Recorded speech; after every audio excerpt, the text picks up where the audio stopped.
are going to get started. I am so excited that you are here. Welcome to our very first episode of Coffee and Crowns, honey, with your girl, Phaedra Tillery-Boughton. And before we get started, I want to explain to you what Coffee and Crowns is all about. I came up with the idea of coffee. My godfather always, Saturday mornings, he always had a conversation with his mother on the phone, and they would sip over coffee and just chop it up and tell it like it is and what's going on and who was what's going on. So I wanted to use that. And then the crowns, us Black women, our hair and who we are, it rests on our head. It's how we hold our head high. Your crown will fall if you don't keep your head up. So I want to encourage you to always wear your crown and always keep your head up. And so that's where Coffee and Crowns came from. So before we get started with this show, I want to give a big thank you to our masterful technician and stream runner, because y'all know I cannot do all of that, Mr. Tossie Alabastro, our moderators, Sam Ritchie and Dan Deemers, of course, the love of my life, and Bridget Lousy, and to our amazing guests. Listen, we have a lineup for you today, honey. For our first episode, I was thinking, who inspires me? When I'm logging on, when I'm watching my friends do what they do on Facebook, social media, we all got several platforms. The people that make me be me, make joy videos, be funny Phaedra, are these three ladies. I'm liking and commenting and following them because they encourage me. And if they encourage me, I know that they will encourage you. So please welcome Mrs. Dawn Troupe, Jasmine Williams, and AnJu Hyppolite. These are my friends, honey. These beautiful ladies. Hey, y'all. Unmute yourself. Say hey. Hey. Hey, Faye. Hey, world. Hey, Phaedra. Hey, y'all. So good to be here with you, Faye. And y'all got your mugs. Let me see your mugs. Okay.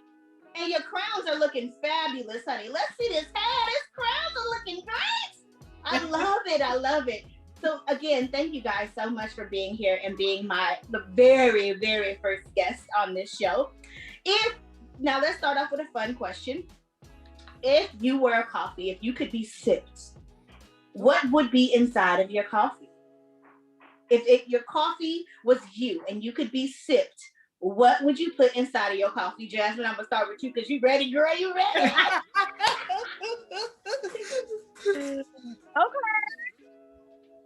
I am just, the thing is, I don't even drink coffee like that. I have like this natural energy, so coffee has never been a thing for me.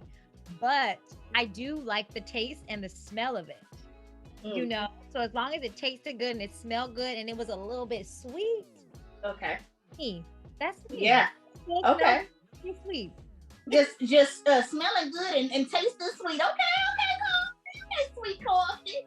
Okay, AnJu, what would you taste like, honey? What would your coffee taste like?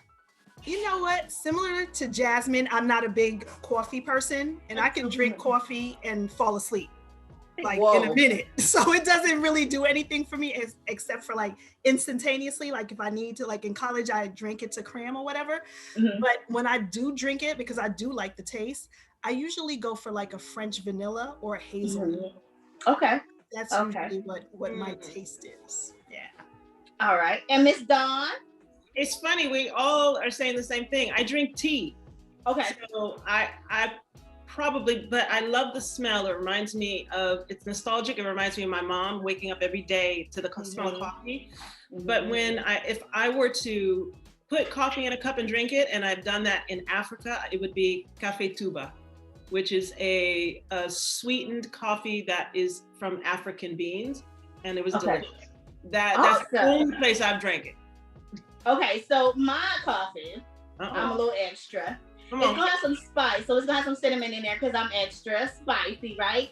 And it's gonna be sweet because I love sweet cream creamer. I love it. It tastes like cake in my coffee.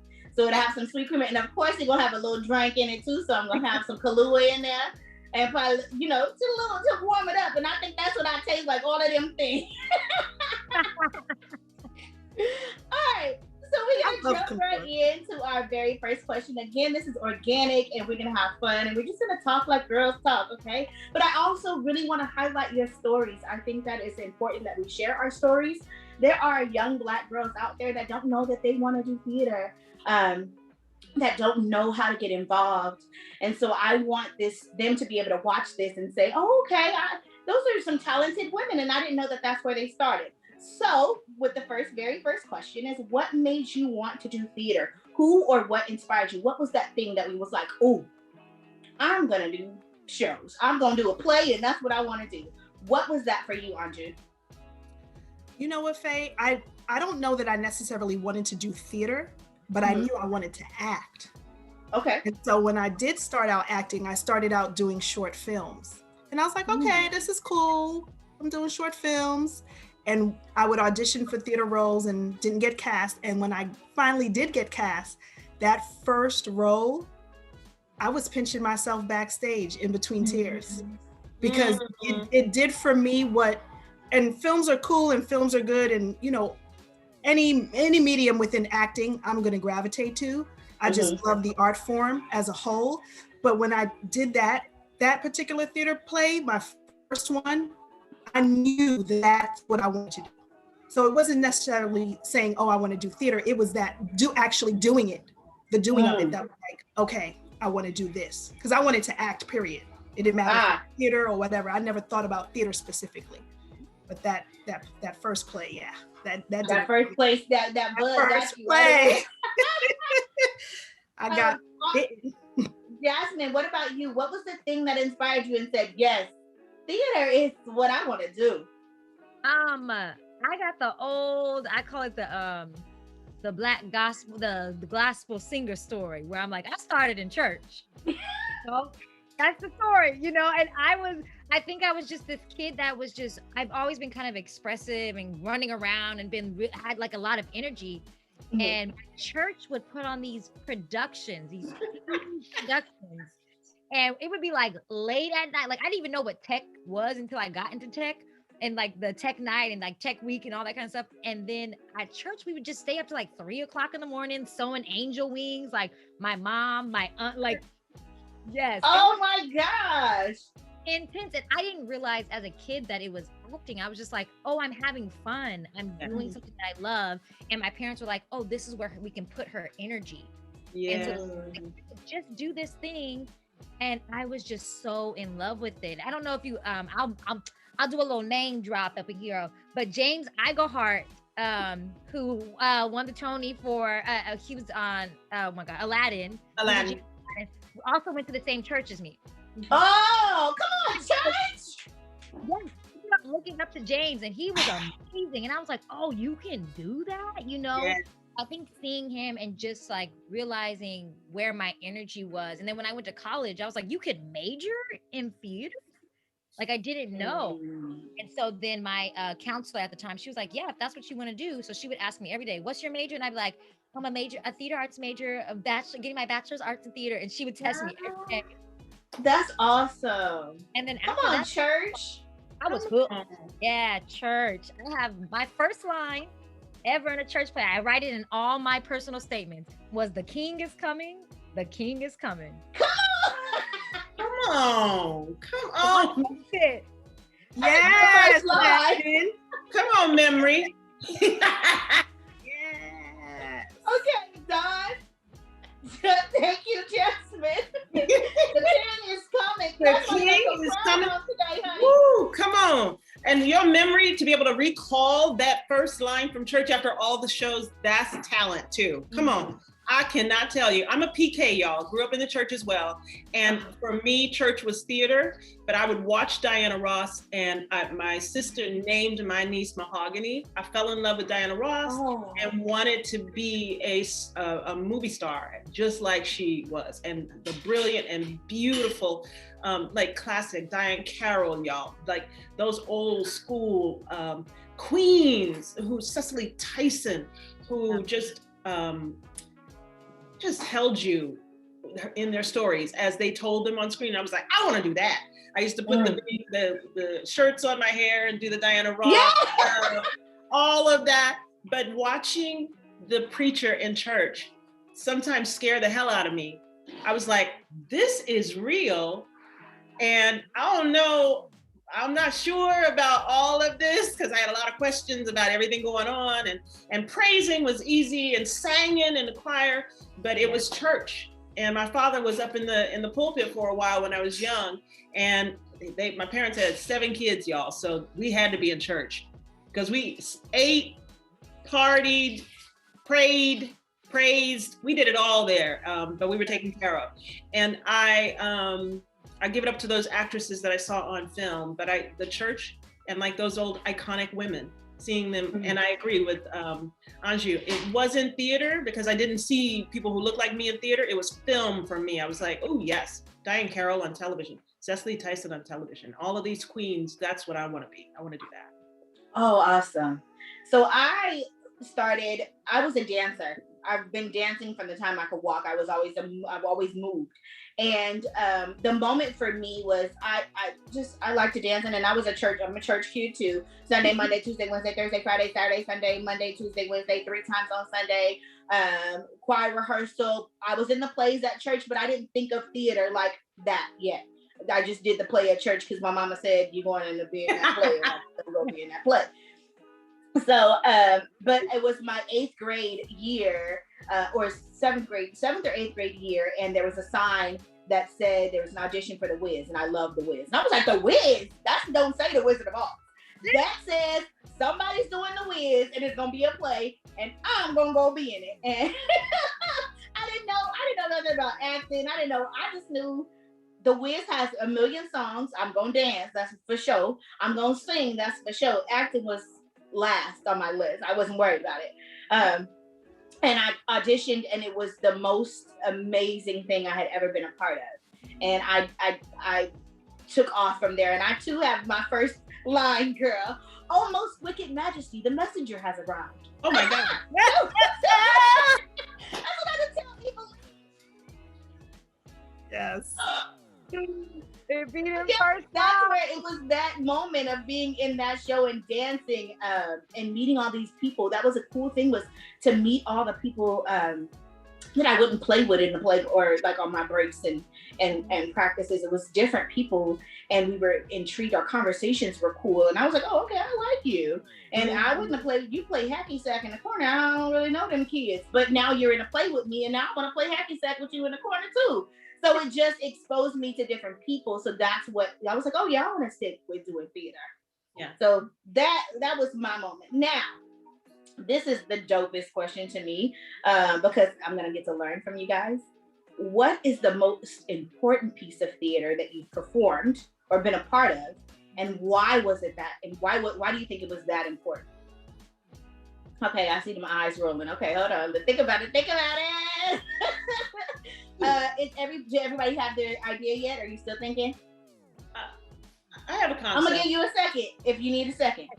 Too. So my most important part of theater, and this is just because not just because we're here, but I'm gonna share first, was doing The Color Purple at Hillbarn. Oh my God. First of all, let's let everyone know that Dawn, AnJu, and myself all performed in Hillbarn's production of The Color Purple. And that's where we all met. And we've been friends since then. And I met Jasmine when Dawn directed To Kill a Mockingbird, which we also all did at Hillbarn. Yes. So going back, the most important piece of theater to me was because, one, I met you beautiful ladies. And two, that was the first time that I had been in a production with a Black cast, an majority Black cast. Yes. And I had not done that before in my theater history. So it was really, I was afraid, let's tell the truth, okay? I was afraid because, there's stigmas with the conversation of Black people sometimes, like, oh, how's that play gonna be? Or what kind of energy is that gonna be? We do that to ourselves. We have done that to ourselves. And I feel like I'm getting better at not being that, because that was the best experience I've ever had. Yeah. So that was my most important, because it taught me about my own self and how I treat my own people and how I speak on my own people and how I have these thoughts before I go into a space, even that if I want anybody else to treat us better, how I gotta treat my own people the right way, right? Oh. So I learned in that experience that I really had a good time being with my own people. I'm not like that. Yes, like that. Being with people, other Black people actors, and it was a good, wholesome, memorable experience. Yes. Yeah. I'll go to AnJu. I knew you was coming for me, girl. At first, anyways, I'm gonna say this. I started thinking about all of it is important. That's what I started thinking about. Mm-hmm. But then I really, really, really started thinking about The Color Purple, because that was probably only my third play. And when I remember seeing it as a little girl, and that movie, it doesn't matter how many times I see it, it will just tear me apart. It will, all of the emotions, I will experience all of them. And so I remember as a little girl watching it and pointing to the TV and saying, I want to do that. I want to be in that movie. I remember saying that.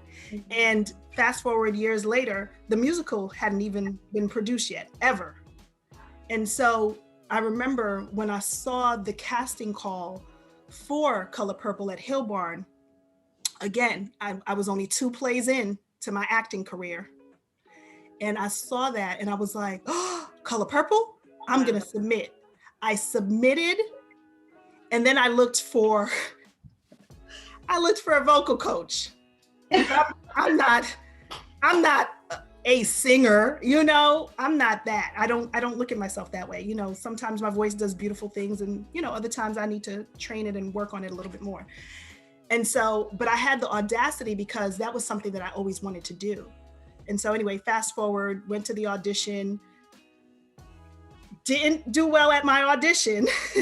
I sang like a song and a half because I froze up in between. I had to sing 2 songs. I froze up in between like the second song. And I remember the musical director, Lee's husband, his name escapes me right now, was like, it's okay, it's okay. And I remember leaving there. I was like, well, thank you. This is my first musical, you know, audition, you know, good luck casting. And I remember leaving there and I was like, they are not gonna call me back.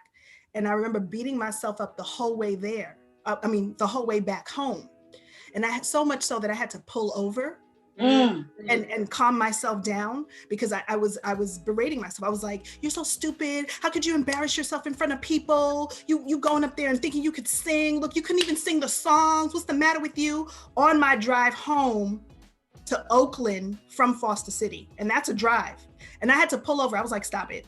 Because you're gonna end up crashing or doing something, like stop it. I was like, stop it. You did a brave thing today. Yeah. You did a brave thing today. You had a dream from when you were a little girl. You followed that dream.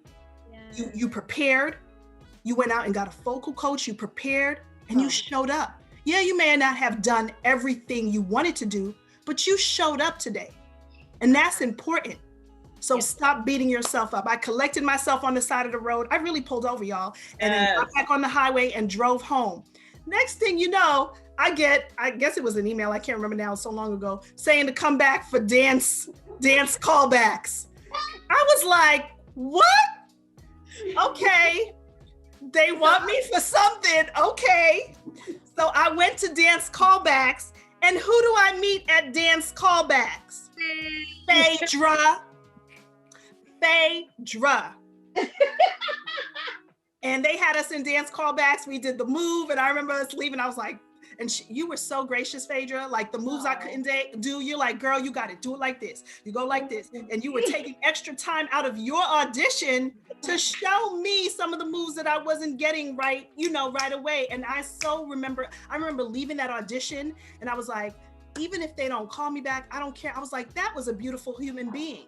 And I can't remember if we exchanged information or not. I think we did. I think we did because it was just such a beautiful moment, and how you were just so beautiful and gracious, and you're like, girl, they're gonna call us back because we did that. And I hope so.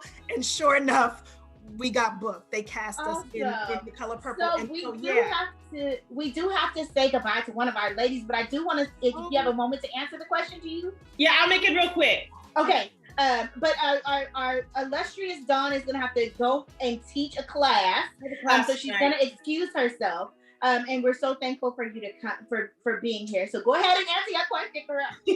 Faye, I'm so grateful for you. I'm thankful for you and for you bringing us together and for this. And Dan Demers for putting theater on that side of the bay that represents us and our stories, and bringing y'all into my life. Bringing y'all. Jasmine, I'm glad I got you. This is a really delicious cast, by the way. I will say I've had so many experiences, and I feel blessed. And as I go along, I try to run towards fear. One of the pieces that caused me the greatest fear probably was Black Odyssey.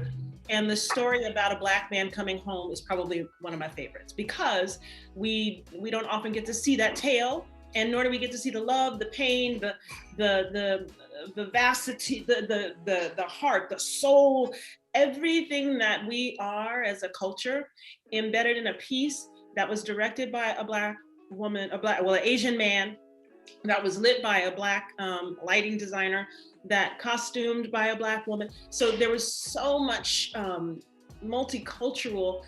Cast was all Black, but crew was everybody, y'all. One of the best experiences, and it scared me because I had to be, besides this very angry unheard, lost voice in one of the characters. I also had to be a very sensual, sexual one. And my mama was coming to see the play, y'all. That's not why I was afraid, but it is something to be a Black woman in this country, in this world. And the expectation for our sexuality to be first. So it frightened me a bit, and I was like, screw that, I'm safe, run towards it. And I had the most incredible experience at playing all those roles in Black Odyssey, and that storyline of Odysseus coming home. That was a beautiful show, and you played the hell out of that role, honey. One of the most beautiful productions I have ever seen. Like, it was gorgeous, and it was a story that I didn't know. And so I'm so excited about the Bay Area starting to do stories that we don't know. Yes. It's so important. I don't know if we can keep telling old stories. We can only tell those stories so many times. We got that lesson, got it. Okay, if they didn't get it, tell it again. It won't be it. You got to rearrange it, and you got to tell it a new way, honey. That's how you reach people, and you're reaching your audience. You have to tell the same story a new way. That's right. Come on, I'm gonna call you out. Can I just quickly, because I do have to, and I encourage y'all, tell the stories. Let's continue to be those people who are putting them forward. Write and put your stories out there, so we are in the spaces that need to be inhabited too. Yes, I love y'all. Done. Thank you so much. Thank you so much. Thank you. We'll have you on another time where we can keep the whole entire hour, but we appreciate you. Wear your crown, honey, and keep your head held high. And we love you here at Coffee and Crown. I love y'all. Good night, y'all. Thank you, Tassie. Thank you, Dan. Bye. That was my makeshift crown. Yo, come on, how you do it? Show me how to do it. Okay. Oh, that's gonna have to be a new one. Okay, I like that. Jasmine, you don't need a makeshift crown. Huh? You already got the crown. It's inherent. You don't need a makeshift crown. You already have the crown. You are so right, AnJu. Come on and call it out then. So Jasmine, we're gonna move on to you, and the same question applies. What was the most important piece of theater you performed, and why was it that important? And this question is a beautiful question, because it also allows me to like look back on all the work that I've been blessed to do.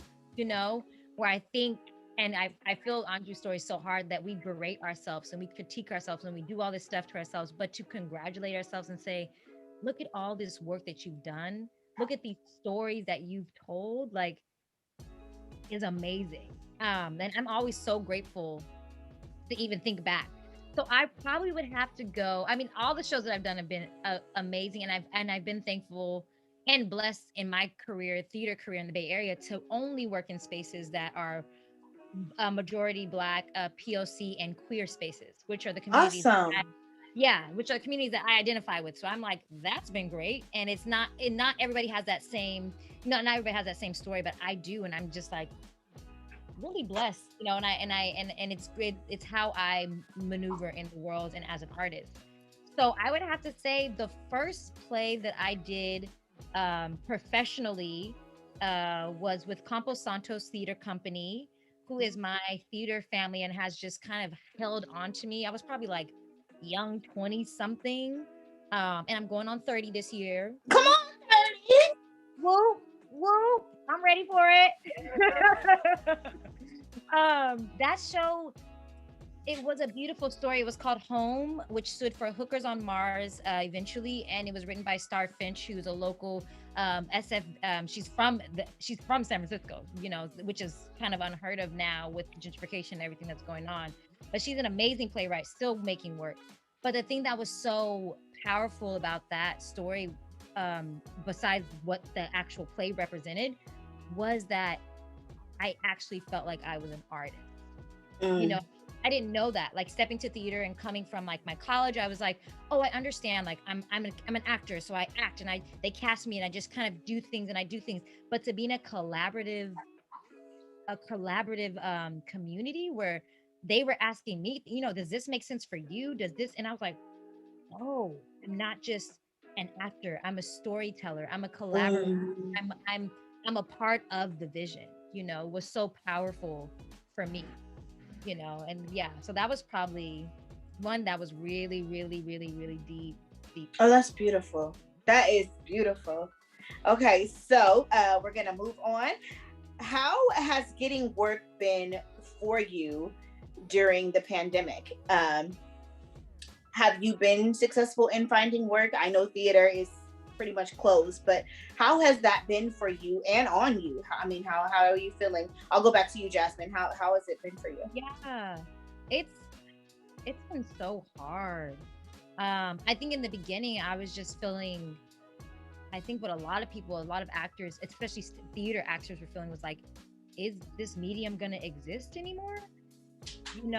Which was painful to think about, because I was like, this is the medium that I love. Like I love film. I can touch film, but something about theater is just connected to my heart, and honestly, I was trying to explain to somebody the other day, and I was like, it's that as soon as you see theater, that's it. You leave with whatever you get, maybe sometimes people come back 3 to 4 times, but you don't really, you see it, you receive it, and then you go. Yeah. You can film, you can go over with days, years. You can be like, okay, let me go back to that film and like reassess this and and it's like, theater, you don't get to do that. It's just whatever you receive that night is in that moment. In the moment. And so I was just really devastated. And I think like a lot of actors, I'd lost a lot of work when COVID happened. And I was just kind of, and the Bay Area is just such a beautiful place to be doing theater for me, because my community then just kind of picked me up. It was like, I didn't know where work was going to come from. And people were like, yo, I'm making this web series. Yo, I'm making this. And I know you can do this. And I was just like, okay. And so I've been finding work, and I've been grateful enough to have done a full production during COVID with Cutting Ball Theater. I was able to work with them for the first time virtually, which was amazing. I just finished an audiobook with Aurora Theater Company. That's going to be, not audiobook, it's a audio drama. So it's The Bluest Eyes coming out in April, which, it's just, now that I'm coming through it, it's very innovative, and theater is that. So the thing that theater wasn't going to continue to me was just like, why did you have that thought? Because everything that theater is innovative. And it's like, wherever you are as an actor, as an artist, the art will follow. Stages look many ways. There doesn't have to always be the building. I can be right here in my bedroom like I am now, creating art, and being and having theater and creating theater. And to be, and I did work with Hillbarn, that was beautiful. And to know that it can still exist is why I do it, and yeah, so it hasn't been, thankfully I've been blessed that it hasn't been too hard, but it was hard to cope with the loss of what theater represents for actors. Backstage, the dressing room, that whole experience. Yeah. We bond. Like, we have many stories from, we have so many hilarious stories. The comedy backstage in To Kill a Mockingbird was a show in itself. It was the show in itself. Backstage is really where really the room where it happens, right? Because that's where you kind of create these relationships, and it helps you to create your character too. What the relationship you create backstage carry on stage. So yeah, I do miss that for sure. That's for sure. Yeah. AnJu, what about you? How has work been for you? Finding work and during the pandemic, how has that been? Yeah, so I was actually in the middle of a show when COVID hit. We had 22 shows. It was a run of 22 shows, and we got to show 11 and got shut down. I believe we performed a Wednesday matinee, and then we got the news on, I believe it was Thursday, March 11th, that Broadway closed. And that was pretty much, or maybe it was the 12th, whatever that Thursday was. And that was the end of it. And I remember getting a text saying that our show was closing, come to the theater, get your things, whatever. And that was pretty much the end of it. And and so when I'm not acting, I'm also a teaching artist, and I lost work in that space too because schools closed and contractors weren't allowed in. So in terms of COVID, I got hit. Basically all of the ways I make money got hit. But specifically for theater, it was heartbreaking. We were in the middle of our show. Our show had a lot of promise. First of all, it was a good script, a great script, great cast. And so there was a lot of promise, and people were coming out to see it and reviews. And so we felt really good about what could happen with this show. We were on Broadway, so we were like, okay, is it going, it's going to pop. Yeah. Go, to Broadway? Is it going to go regional somewhere? Because there was, maybe some ideas around that. And so it was really hard. But the way I am is like, okay, I'll mourn for a day or two or however long I need to mourn, because I have to give myself space to express and let that out. And then I'm like, okay, what am I going to do? What am I going to do? And so thankfully I had opportunities flow to me. They flowed to me. Like I got to work. I remember when I lived in the Bay Area, I wanted to work with the Dragging Theater in Redwood City. And I never had an opportunity to work with them. And I got to work with them during COVID.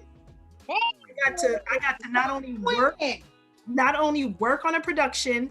It was a poetry project. It was like a theater poetry project. So poetry is my jam. So that was dope. And then I got to associate direct.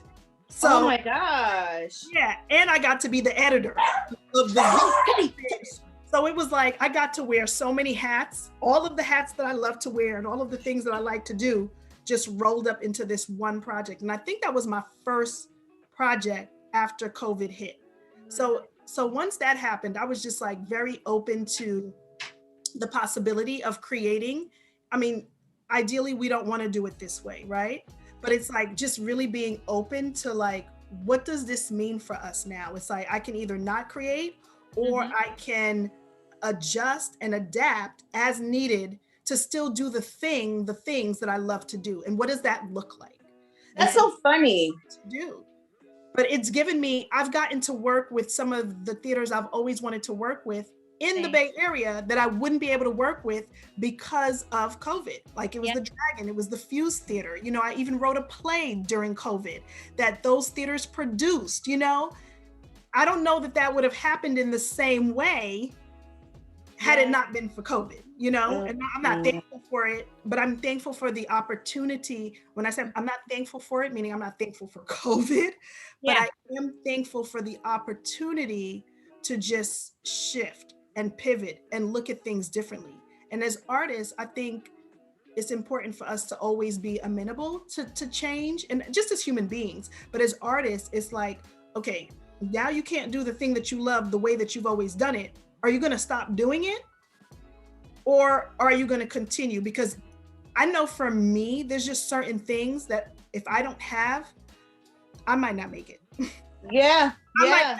Like there was a time in my life where poetry saved my life. Poetry saved my life because if I didn't write, I don't know what would have happened to me. So for me, even now, I'm not in a place where I need acting, but just to have that my creative juices flowing, whether it's in my teaching, because I use it there when I'm doing theater arts with students, or if it's actual in my work as a writer, if it's in my work as an actor, it's like, I need those creative outlets. It's just part of who I am. It's part of my makeup. So funny that my very next question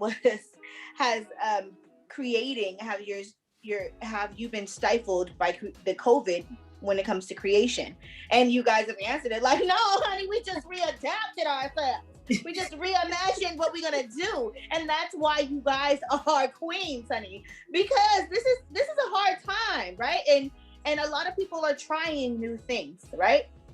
And stepping into these spaces, right? Yeah. You are encouraging those people to do that by living the way you live and by sharing what you're doing and telling people, hey, I chose to do this. You're helping, and we're helping our community. So anyone who's watching this and is feeling like they're excited to learn something new, do it. expose yourself to something. Trust yourself. Believe in yourself. You know what I'm saying? And I see that when I see you guys on, like I said, on social media, because that's the only way we can see each other now. Earlier, I watch and I'm so inspired because there's not a stop in your grind. Neither one of you.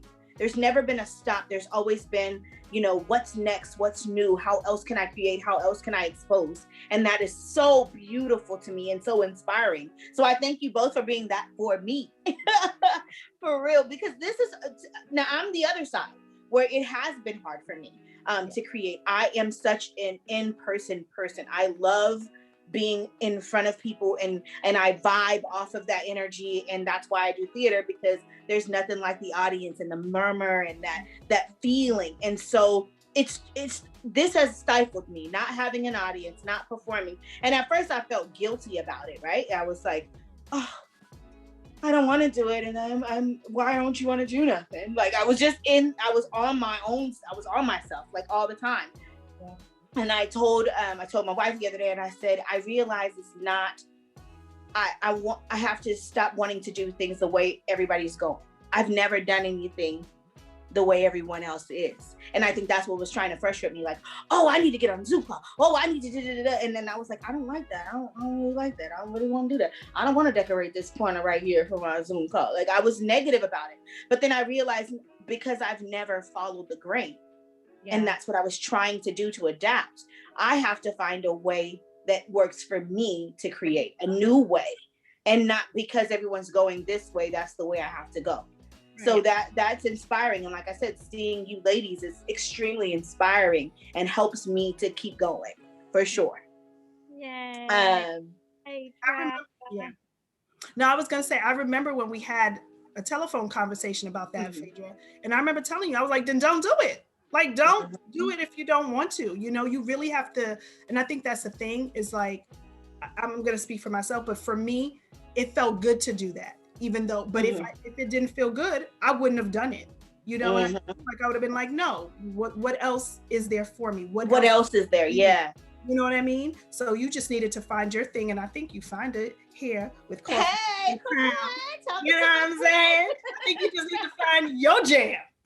I had to figure out what it was. I'm thankful. And honestly, I'm so happy for this platform and in this space, because I get to have these conversations and I get to expose people to what I hear and what I see. I always want to take notes from y'all and write them down and be like, look what my friend told me. Look at my friend. And sometimes people be like, oh, where's your joy come from? Do you know what kind of friends I have? Do you know? Who uplift me and tell me when I'm doing something good or doing something wrong, and then I get to watch them follow their dreams. Both of you are following your dreams. Like AnJu, and I excuse me for over speaking, but AnJu, you left a 9-to-5 to follow your dream. That is amazing to me. AnJu had a full-time professional, good paying position and left it to follow her dream. And then COVID happened and it did not stop her. No. It did not stop her. She's still creating. And you know what? That's the thing too, Faye, because you're right. I'm only 3 years into being a full-time artist. I've been 9-to-5 since I was a teenager. Like that's all I know is working in corporate. I was working before I finished college, because I had to take care of myself. So I've always known 9-to-5. And there were times, and I'll be honest, where I was like, I don't want to be an entrepreneur. Like, that's a lot of work. That's a lot of things. But you know what? I do know I want to be my own boss. You know what I mean? So yeah, COVID, when COVID happened, I was like, did I make the right choice? And then I was like, I absolutely did. I absolutely did, because I would rather be an actor, teaching artist with no work, doing the things I love, or at least trying to figure out how to do the things I love, than being stuck in somebody's cubicle. Yes. Come on and say a word to me today, AnJu. No, seriously, because that was what I was thinking before I. Oh, don't freeze. Come on, AnJu. There we go. And literally. Okay? It was. Okay, wait. You froze for like 2 seconds. I know, so go back. I did. Okay. I said, I do not want to die in this cubicle. That was what I was saying before I left corporate. And I was looking at it literally, because people do die at their corporate jobs. Like there was a running story in the office that someone had died at their desk and nobody had known. So for me, I was like, I don't want to die in this cubicle. It was figurative and literal. Yeah, I totally understand. At the time was very stifled. I was stressed. I was working like 50 hours a week, sometimes 60, but I was still running and doing plays. I did at night. Year, and my friends were like, how are you doing plays with your crazy 9 to 5? I was like, I don't know, but I got to keep on going because I got to keep on going. I got to keep on doing these shows. That was my outlet. And once I started doing theater, my 9 to 5 got easier, not because I loved it more, but because I had a place to put all of the creativity and all of the energy and all of the things that I love and wanted to do and I was dreaming up and things I didn't even know I was dreaming up. Absolutely. I could put, because for me, like y'all started when y'all were in the church, young, whatever. I didn't do that. I never did a play in my life until 13. That was but you were hungry to do it. You was hungry. That's what I'm saying. So my thing saying that is like all of these years of the dream deferred. Yeah. For me, even in COVID, I'm like, how can I keep this dream going? Like I'm not going back to a 9 to 5. You know, like I might freelance or do something over here, but I'm not going to be in a 9 to 5 at somebody's office. Yeah. That's so beautiful. I just want to add to that, Phaedra, too, because, and AnJu, I don't know if you guys realize it, but right when COVID happened, there was this energy that I saw like across like social media and just around friends that I know. Everybody, even if you're not like an artist person or like a theater person, everybody was going back to some type of art. You know, people were like, I'm drawing more, I'm singing more, I'm doing this more. And it's because this world has kept us like a cog machine to work. And the creative side of us is lost, you know? And so I feel thankful to be an artist, to tap into everything. An artist means that you're tapped into. People don't understand it sometimes, but they're like, oh, you're just an artist, you're starving artist and all this stuff. It's like, no, but I'm so happy and I'm so fed, you know? And I'm so starving. Like I'm hungry. I'm always fed by the work that I do, because you can't understand it because it doesn't make sense to you, and it doesn't, and the profit or whatever you have to put in your mind for something to make sense doesn't make sense to you. But for us, it feeds you. The joy that I have felt nonstop through COVID, because yes, it was hard to lose all that, but like AnJu said, it was like, okay, so how am I get that back? And it was there, you know, the resources have been instilled in us through these characters, through these stories, through these communities. And so I knew that it was just going to come back, and people were just reaching for it, you know, theater, art, you know, whatever they could. They're like, how can I come out of this? And it's like, oh, I can write, I can do this. I don't have to be this machine and pouring into somebody else's dream. I can pour into my own. That's beautiful. Yeah. And I want to add to that about the machine. That was another thing when COVID hit that I was like, I was thankful for the respite. Because as a teaching artist, I had 5 gigs. People might be like, oh, that's cool. It is, and I'm thankful for that. That's a blessing, because some people, it's a blessing because some people can't find work, you know, and I have to be thankful for that, and I am. But the thing about it is, like, you can't get all your money or all your gigs from one organization or in one school. So what you end up doing is working for 5 organizations, and you in the Bronx at 9 o'clock in the morning, and at 11 o'clock you got to be in Manhattan, and you got to be in Queens by 1 or 2, and then you back in Brooklyn around this. And that's what I was doing. That's what I've been doing, going here, there, do, and in between doing my acting. And when at the end of 2019, I was like, I am tired. Absolutely. And taking on these characters and doing this teaching artist work. I am tired. So when COVID hit, I was like, oh my God, I can rest for, like, I was like, I'm gonna lean back and kick and rest for a little bit. I was like, I'm thankful for the work, but I'm so thankful for this rest. Yeah. You know? And so what I realized is I left the corporate rat race for a different rat race. Absolutely. And I was feeding a different machine. And so with COVID, I've really been thinking about what do I want to zoning in on exact, what am I going to commit to? What am I going to dedicate my time and energy to? Yeah. And I'm saying no to some things. But the funny thing about that though, AnJu, is that even in that, you're still finding your dream, right? Yeah. So you have this big cloud, like, I want to be this. And then you get to like munch off that till it's the perfect thing for you, right? Yeah. Like you go big and then you go, okay, I need to zone it in. Okay, oh, now there it goes. It's good. And then that becomes what you want to be. So that's beautiful that you chase that, but that's also leading into my next question. Okay, so of course we know 20, and we're closing to time, so we're going to keep this one short, but I really think it's important. I don't want to go without asking this question. So 2020 definitely brought on a lot of emotions for everyone, including the Black community, when it comes to social justice and things of that sort. The death of George Floyd was huge, and it changed a lot of things around us. It basically started conversations in different places. And we know the Bay Area, it caused a blowback to theaters about what we've experienced as Black actors in the Bay Area and things like that. So this question kind of goes to that, and about being woke, right? And we all try to make sure that we are woke, and some are more woke than others, and we all know what that means, understanding. But what I have noticed about you two ladies is that you've kind of zoned in to a kind of work that you want to do, which I feel like is most of the time is woke. Like you are trying to make sure that your plays are pushing the Black agenda, or they're telling Black stories, or, and now I come from a different place, or I didn't learn that until later on in my journey of theater.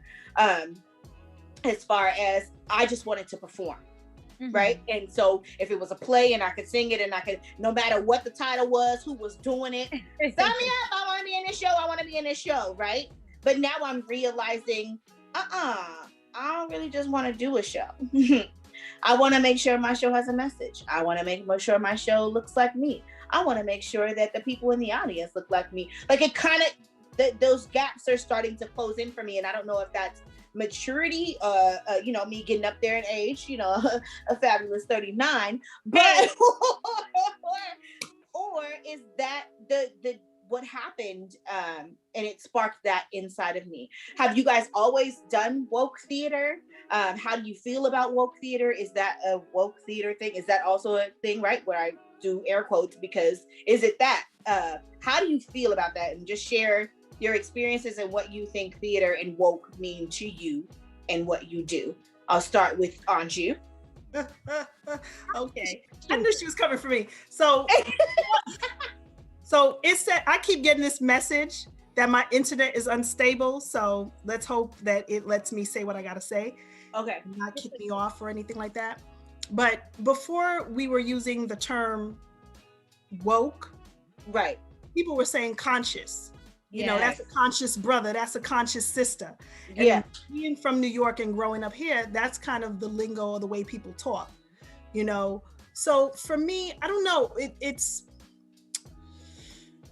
I think it's just part of who I am. Not I think, it is just part of who I am. My parents are Haitian immigrants. So first Black, free nation, even though we still paying for it today, 1804 was our revolution. So I think there's part of that warrior spirit in me anyway, and everything that I do has always been centered around social justice or community, even before I knew that was a thing.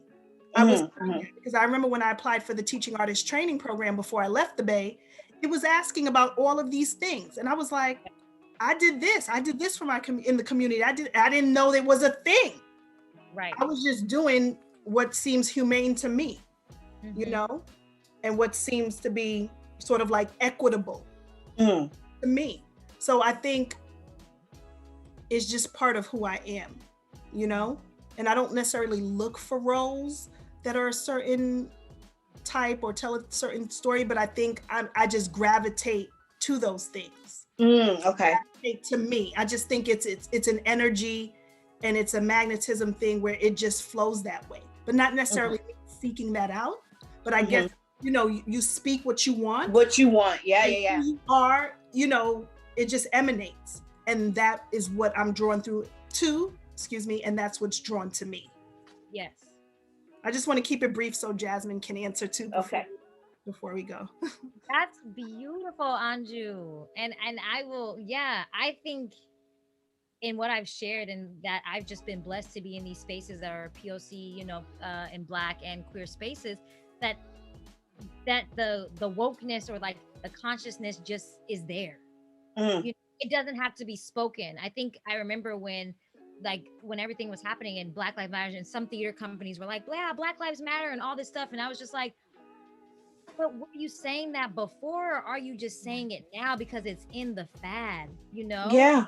I felt that so deep, and I was just like, this is crazy to me. Like, you never said it before, but now because everybody else is saying it's coming out, you know. But the theater companies that I've been blessed to work with, it's just been understood.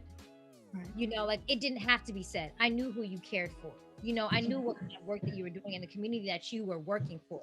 You know, and Phaedra, like, I love what you said. When I graduated college, that was me. I was like, it's a show, put me in it. Yeah. But that's also so conscious because theater prior to was like mainly white people. You know, it was like roles were like theater. Shakespeare was like white. You have to be white to play this character. You have to be white. And it's like, I'm Black. If I'm playing this character is Black. You know, I don't care. That's what Shakespeare said. I don't care who said what.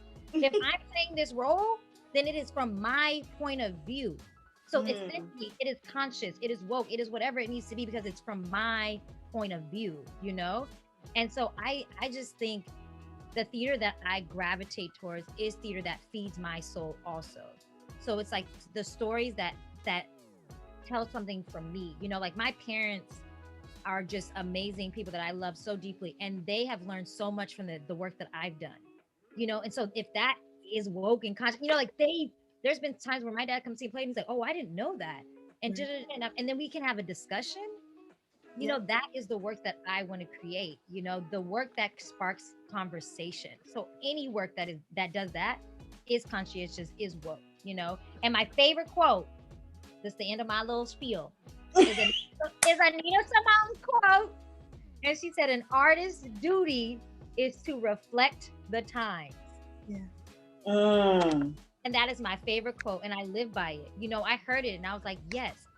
You know, so it's like, if you are an artist in this world, you are for social change. You are a politician. You are whatever you need to be because you are guiding that. You have the story that can't be told in the government or can't be told in the newspaper. They can't take art. You know, art is a whole different realm. We control that. I think somebody had said too, like, if you want to know something about history, look at the art of the time. That was being made. Yeah. That's important. So that makes me close with this, is that make sure that you're doing art that you want to do and that speaks to you, because that's your legacy and that's what you leave behind. And when it's said and done, it's over for you. What do you leave behind? What did you leave? And I want to make sure that we're leaving our crowns, honey. We're leaving our crowns. Thank you, ladies, so much for joining me on my first episode of Coffee and Crowns. You ladies are fabulous. A moment that I'll take from our conversation, and it was something, of course, that Dawn said, is run towards your fear. And I think that that's important, and don't be afraid trying things. And that's what you've done, AnJu, and Jasmine, that's what you do all the time. So I appreciate you guys for helping me run towards my fear today, and have this first episode. As we close, I want to announce that be sure to tune in this week to join Hill Barn for their trivia on the channel, on the Twitch channel, or on the website at www.hillbarn. And join us next month for Coffee and Crowns, where we'll have 2 new guests. Not gonna let you know that yet. You know, I have to make a video and make it cute or do something fun with it. So join us again next month in March for Coffee and Crowns. Special thank you to Tassi, Dan, Jasmine, AnJu, and of course, our lovely Dawn for joining us today. I hope you guys have a great afternoon, and thank you for getting your afternoon pick me up, your coffee pickup with us here at Coffee and Crowns. You guys have a good night. Good night, everybody.